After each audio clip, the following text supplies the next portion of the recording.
A paz do Senhor Jesus, que a graça e a misericórdia do nosso Senhor Jesus, o nosso Salvador, seja comigo e com você e com a sua família.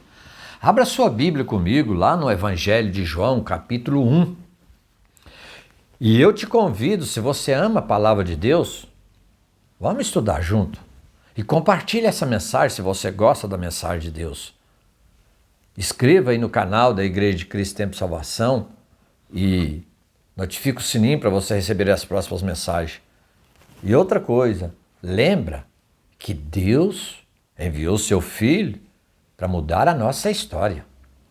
João capítulo 1, a partir do versículo 1, diz: No princípio era o Verbo, e o Verbo estava com Deus, e o Verbo era Deus. Ele estava no princípio com Deus, todas as coisas foram feitas por intermédio dele. Sem ele nada do que foi feito se fez. A vida estava nele, e a vida é a luz dos homens.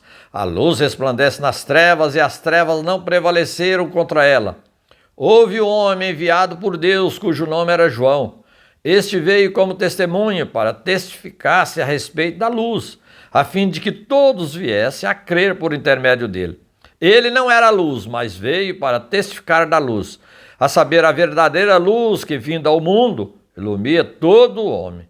O Verbo estava no mundo, o mundo foi feito por intermédio dele, mas o mundo não o conheceu.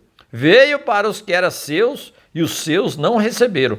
Mas a todos quanto receberam, deu-lhes o poder de serem feitos filhos de Deus, a saber, os que crêem no seu nome, os quais não nasceram do sangue, nem da vontade da carne, nem da vontade do homem, mas de Deus.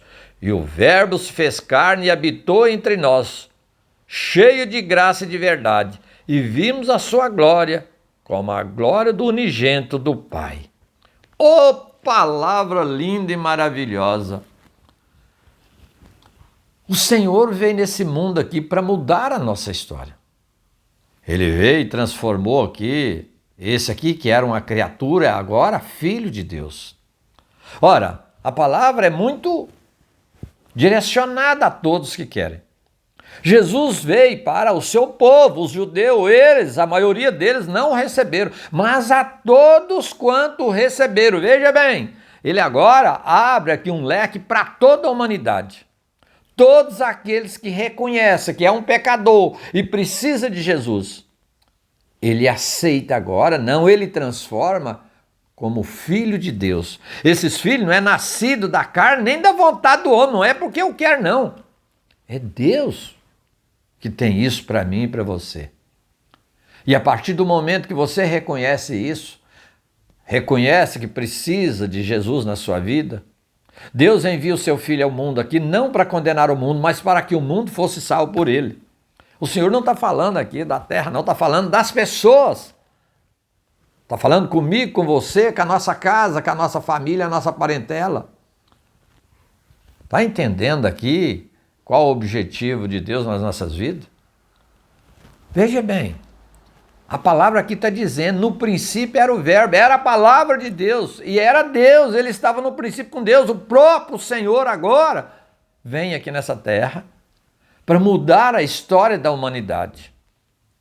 Deus tem tanta compaixão de nós, que mesmo sabendo que nós somos pecadores terríveis, porque nós já nascemos no pecado, mesmo assim, ele manda o Filho dele para que através da crucificação dele, lá na cruz do Calvário, ele resgatasse toda a humanidade. Ele veio para os que eram dele, eles não receberam, mas a todos quanto receberam, ele deu o poder de se tornarem filhos de Deus, os quais não nascem da carne nem da vontade do homem, mas da vontade de Deus. E o Verbo se fez carne e habitou entre nós. Que coisa linda! Oh, meus amados, é para nós refletir nisso e entender por que as pessoas resistem. Ah, eu tenho Deus. Ei, todo mundo aqui tem Deus, é verdade. Mas eu te pergunto, e Deus te tem na mão dele? Você agora reconheceu Jesus, aceitou ele como o único soberano da sua vida?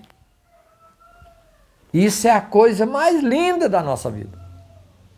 Para que nós possamos entender o projeto que ele tem para toda a humanidade.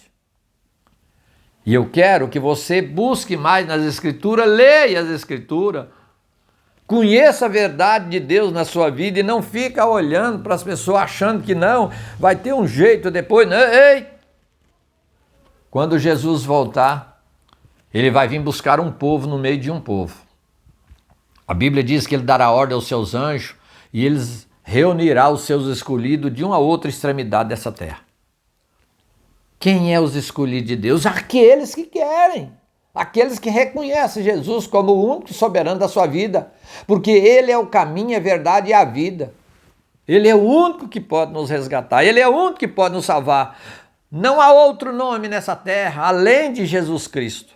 Porque Ele comprou a humanidade inteira com seu sangue, pagando aquele sacrifício lá na cruz do Calvário, para nos resgatar do pecado. E agora sim, Ele tem poder e autoridade para nos reivindicar. Então, reflita bem nessa palavra. Você já tem aliança com Jesus? Abra sua Bíblia depois em Marcos, capítulo 16, e vê lá. Ele diz para os discípulos: ide por todo mundo, prega o evangelho. Aqueles que creem e for batizados será salvo. Porém, o que não crê, então veja bem. Em Mateus 28, 19, ele diz: fazei discípulos de todas as nações, batizando-os em nome do Pai, do Filho e do Espírito Santo, ensinando eles a observar tudo que eu vos tenho mandado. Certamente eu estarei com vocês até a consumação dos tempos. Olha que Deus lindo, Ele está comigo, com você. Ele deu uma ordem. Quando João Batista estava lá batizando no Rio Jordão, Jesus veio também para ser batizado, e João falava: mas Senhor, eu é que preciso ser batizado por ti, tu vem a mim. Ele disse: João, deixa cumprir toda a justiça de Deus. Então João consentiu e Jesus foi batizado. Jesus não era uma criança, 30 anos de idade. Hoje nós podemos reconhecer isso a partir das crianças de 10 para 11, 12 anos, já são pessoas que têm, criança não, são adolescentes que têm sabedoria, sabe discernir o que é bom, o que é ruim, o que é pecado, o que não é pecado, e reconhecer que já precisa de Jesus. Mas tem muitas pessoas que já estão com a idade avançada e ainda dá tempo para você. Ainda dá tempo para reconhecer que é um pecador e precisa de Jesus. Está me entendendo agora? Ô, meus amados, a oportunidade é para toda a humanidade. Ele veio para os que eram dele, eles não receberam, mas a todos quanto receberam. Ah, eu já tenho Jesus, pastor. Eu falei agora mesmo, e Jesus tem você na mão dele, você anda de acordo com os ensinamentos dele, a palavra dele. É isso que nós precisamos de entender. Dá uma examinada nas Escrituras, examina a Bíblia. Não fica dizendo que você já tem, não. Você precisa de entender o que Deus tem para você. Que o Senhor Jesus possa te abençoar, você e sua casa, sua família. Vamos orar? Altíssimo e soberano Deus, em cuja presença eu me encontro, eu coloco cada um desses lares nas tuas mãos, como eles sempre estiveram, mas que seja pela mão do Senhor e o seu Espírito Santo do Senhor que nos convence do pecado, do juízo. Ô papai, entra agora nesses corações, nesses lares, para mudar a história do teu povo. Traz um novo tempo na vida de cada um deles, um tempo de reflexão. Aqui nós temos tempo para tudo, mas não temos tempo aí na igreja ouvir a verdadeira palavra do Senhor. Abrir a Bíblia Sagrada e estudar as santas palavras do Senhor. Então desperta esse povo, Senhor. Eu te peço em nome de Jesus Cristo que o Senhor traga salvação em todos, que nenhum deles se perca, mas que todos venham ao conhecimento da eterna salvação do Senhor, que é Jesus Cristo. Entra nesse lar agora para mudar a história do teu povo. Em nome de Jesus. Que o Senhor Jesus te abençoe, você e sua família. Examina as Escrituras. Porque o Senhor quer o melhor para você e sua casa. Fica na paz do Senhor Jesus.